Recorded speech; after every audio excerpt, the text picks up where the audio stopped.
Bird Game is a bizarre, totally free indie RPG maker game that feels like a love letter to surrealist games like Hylics. Featuring weird character art, stylized backgrounds, and silly unhinged dialogue, the game makes for an entertaining 4-hour plus experience.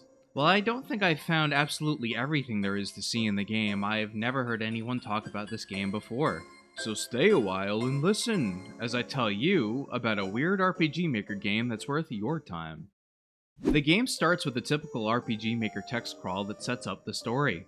Date is month of August Caesar, the year of our Lord 1102 and 40. Okay, I'm not going to keep that up. Basically, some evil purple birds appeared and wreaked havoc on the ordinary fowl of the stylized land. We start our journey in our den, where our cat will give, show, tell, and entrust chicken unto us. If you couldn't already tell, this game is silly as all hell. It's absolutely full of weird turns of phrase, silly incorrect ways to say normal words, and general ridiculous situations, which makes it literally right up my alley in sense of humor. The terrain may exert dangerousness upon you. I'd love it if you beat him to death and returned to my bosom with a cheesesteak. I would find him, but I glued my legs to the ground. The bridge collapsed due to lack of federal funding.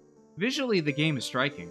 It's all done in a very stylized black and white art style that's based on abstract shapes, but also on what looks like clay towns, structures, and landscapes that were photographed and scanned into the game. They're very creative, and it was a lot of fun exploring.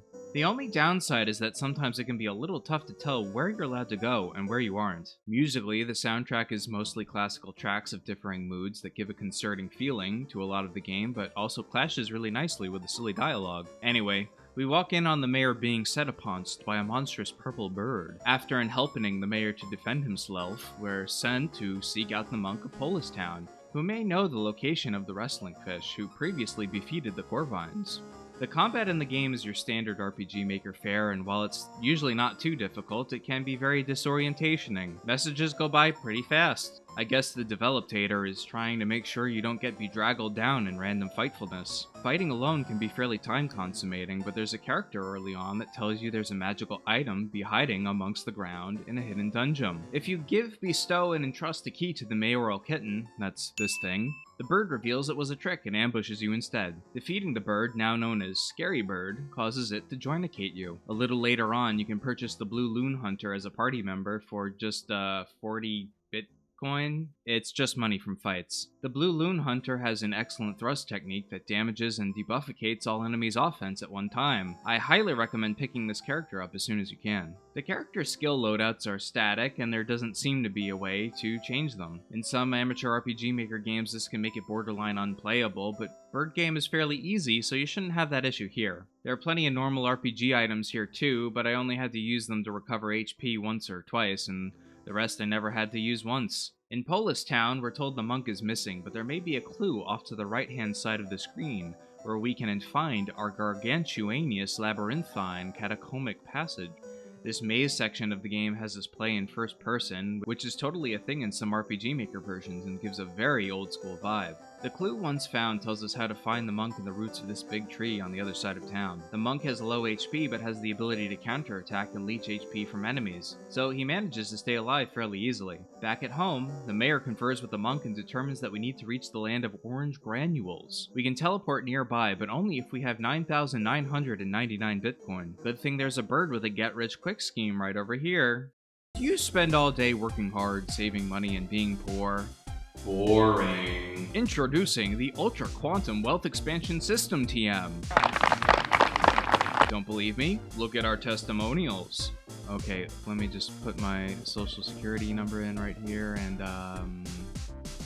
yeah, that's good. Now that the teleporter is fully funded, we emerge in the mountains where the locals nearly eat ourselves to death. When the Corvines invaded the settlement 14 moments ago, they looted our humble shop and left us with no food. The purple Corvines have invaded upon this place too, and they're about to encapsulate the newly elected bishop. What follows next is a series of side adventuricals on our way to find the wrestling fish. We rescue the local bishop at the cost of nearly everyone else. Next, we find ourselves trapped in a town nestled in a chasm after our bridge collapses due to a lack of federal funding. We partake of the local yearly games in a bid to acquire the shopkeeper's prized oilular explosive. We use this to blast a hole in the mountainside where this giant gives us an item that helps us get back to the surface. Finally, we find ourselves in a church town where we're required to receive a baptism by milk in order to find a prophecy that tells us where to find the fish. Once again, I have to call out the visuals here.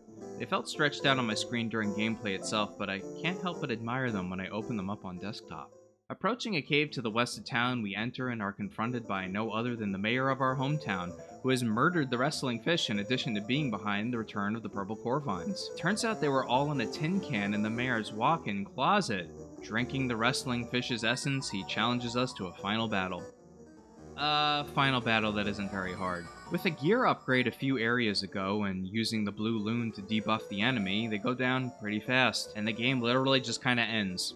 In terms of downsides, this isn't a strong ending. Have you ever watched like a 70s kung fu film where the movie ends 1/8 of 1 second after the big bad dies? Yeah, it's like that. Despite this, I don't feel like I saw everything that the game had to offer. Call it a gamer's sixth sense here, but I noticed multiple art assets that I didn't see during my playthrough.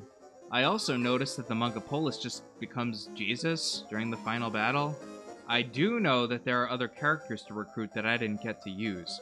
There's this guy in the pool in the middle of the first town who wouldn't join me because my party was full. Apparently there's no way to remove a member, you just have to do another playthrough. I'm also seeing some achievements I didn't get. Visit Hades and rebuke the Antichrist. I'm wondering if there are any other endings or maybe something else like that out there. I think I'll leave it as an exercise to the viewer to find out. If you learn anything I didn't find, would you let me know in the comments?